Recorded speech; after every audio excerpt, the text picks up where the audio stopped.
Bonjour à toutes et à tous, bienvenue aux confidences de Trudy. Avant de commencer, je vais vous inviter à non seulement vous abonner, à partager et à liker. Ce matin, je vais aborder un sujet que beaucoup de chrétiens et peut-être même des personnes qui vont voir cette vidéo vont zapper tout de suite. Je vais plus m'adresser aux chrétiens, mais aussi à ceux qui ne connaissent pas le Seigneur. C'est vrai que dans les confidences de Trudy, on parle de beaucoup de sujets, mais le sujet central, c'est vraiment amener le peuple de Dieu à la sanctification. Parce qu'aujourd'hui, nous nous sommes rendus compte que dans l'Église, on parle de beaucoup de sujets, de la bénédiction, de la gloire, de la richesse, mais on parle peu de la sanctification. Alors que la Bible nous dit, sans la sanctification, on ne verra pas Dieu. La Bible dit en Matthieu 5:8, heureux les cœurs purs car ils verront Dieu. Et ce matin, je veux amener quelqu'un, la personne qui va regarder cette vidéo, à pouvoir rencontrer le Seigneur, à pouvoir se remettre en question par rapport à sa foi. J'ai envie de demander à quelqu'un ce matin, t'en es où dans ta foi? T'en es où dans ta marche avec le Seigneur? T'en es où dans ta vie de tous les jours avec le Seigneur? C'est vrai qu'aujourd'hui, on parle de richesse, de ci, et c'est ce qui attire le plus les enfants de Dieu aujourd'hui. Mais le Seigneur nous dit qu'il revient bientôt. Et j'ai envie de partager cette exhortation avec quelqu'un. Dans Luc 22:32, je vais lire la Bible pour que ça soit plus clair pour ceux qui ne connaissent pas la parole de Dieu. Je vais lire la Bible, mais je vais commencer par le verset plutôt 31. La Bible dit donc, Simon, Simon, Satan vous a réclamé pour vous cribler comme le froment, mais j'ai prié pour toi, afin que ta foi ne défaille point.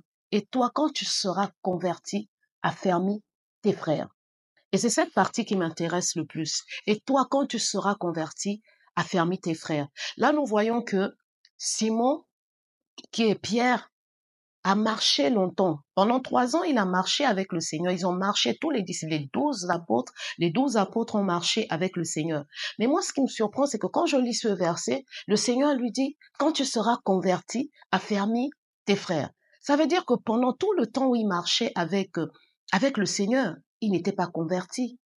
Il marchait avec le Seigneur. Il avait accepté l'appel de Jésus. Quand Jésus l'a trouvé avec son Père, quand il l'a appelé, il était en train de pécher. Il a dit, viens avec moi. Tu seras désormais pêcheur d'hommes. Tu ne vas plus pêcher le poisson, mais tu seras désormais pêcheur d'hommes. Et à partir de là, il a commencé à marcher avec Jésus. Et nous voyons que il y a aussi Judas. Le Seigneur a appelé Judas. Judas a marché durant tout le ministère de Jésus avec Jésus. Mais sauf que on se rend compte que le Seigneur dit quand même à Pierre, quand tu seras converti, affermis tes frères. Donc ça veut dire que durant tout le temps où les disciples ont marché avec Jésus, ils n'étaient pas convertis. Et gloire soit rendue à Dieu, nous tous nous connaissons Acte 2, au jour de la Pentecôte, ils ont été remplis du Saint-Esprit. À partir de là, la conversion s'est faite. Et la conversion, quand nous regardons même, quand nous googlisons, la conversion, c'est c'est un changement, passer d'un état à un autre. Passer d'un état à un autre. Je vais prendre l'exemple de quoi? De l'eau. L'eau est liquide. À un moment, quand elle passe au congèle, elle se solidifie, ça devient de la glace. À partir de là, il y a un changement total de forme. Et la Bible nous dit en 2 Corinthiens 5:17, si quelqu'un est en Christ, il est une nouvelle créature. Les choses anciennes sont passées, voici toutes choses sont devenues nouvelles. Donc ça veut dire simplement que quand tu te convertis, ta vie est obligée de changer. Tu ne peux plus vivre les mêmes choses. Tu ne peux plus vivre ta vie d'autrefois. Et aujourd'hui, on se rend compte qu'il y a beaucoup qui marchent avec le Seigneur, mais qui ne sont pas convertis. Bien-aimé, le Seigneur te dit ce matin, convertis-toi. C'est pas parce que ça fait 20 ans, 30 ans, 40 ans que tu es dans l'église, que tu as même accepté Jésus-Christ comme Seigneur et Sauveur, que tu es converti. La conversion, c'est un changement de vie. La conversion, c'est une autre façon de parler, une autre façon d'agir. C'est mourir à soi-même. Être converti, c'est mourir à soi-même et laisser le Seigneur pleinement vivre en nous. Être converti, c'est marcher dans la consécration, dans la sanctification. C'est-à-dire que nous, on ne vit plus. C'est Jésus qui vit. Voilà pourquoi la parole de Dieu dit, ce n'est plus moi qui vis, mais c'est Christ qui vit en moi. Ça veut dire simplement que, frère, la vie que tu as aujourd'hui, tu ne dois plus la vivre.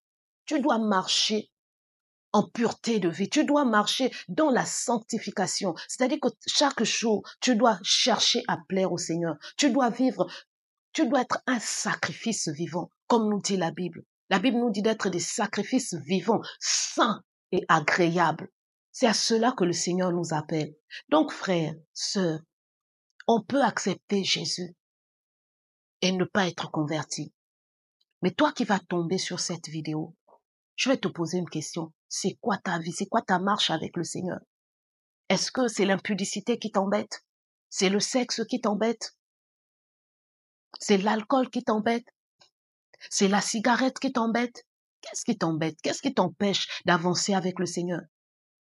Le Seigneur te dit aujourd'hui, viens à ses pieds. Viens déposer ton fardeau à ses pieds. Ce qui t'empêche d'avancer, viens déposer à ses pieds. Il est le seul. Il est le seul qui peut t'aider, qui peut t'ôter tous ces fardeaux. Sa parole dit, venez à moi, vous tous qui êtes chargés et fatigués, et je vous donnerai du repos. Frère, si tu sens que tu n'arrives plus, c'est une décision à prendre, va au pied du maître.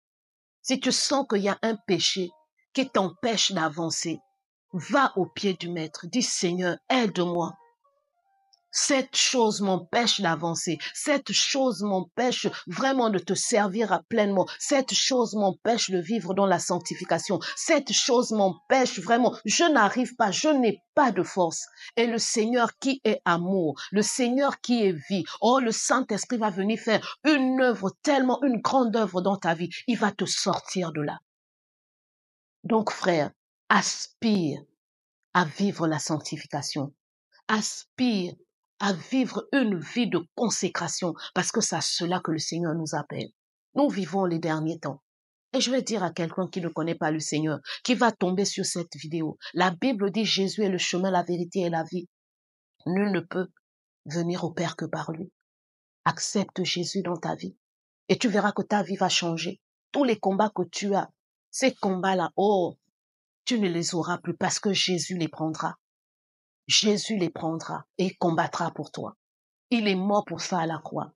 À la croix, il a dit, tout est accompli. Il a tout accompli à la croix. Il a pris ton péché.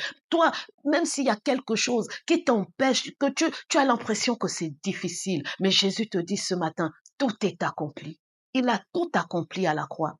Et toi, frère, toi qui viens à l'église depuis longtemps, mais qui vis toujours dans le péché, qui a un péché mignon ou un péché qui, en fait, tu te bats pour vouloir t'en détacher, mais tu n'arrives pas. Ce matin, Jésus te dit, viens, dépose-le à mes pieds. Dépose-le à mes pieds. Et je suis le seul qui te délivrera. Frères, sœurs, soyez bénis. Que Dieu vous bénisse. Seigneur, ce matin, je prie pour la personne qui tombera sur cette vidéo. Seigneur, que cette personne soit touchée par toi, Saint-Esprit.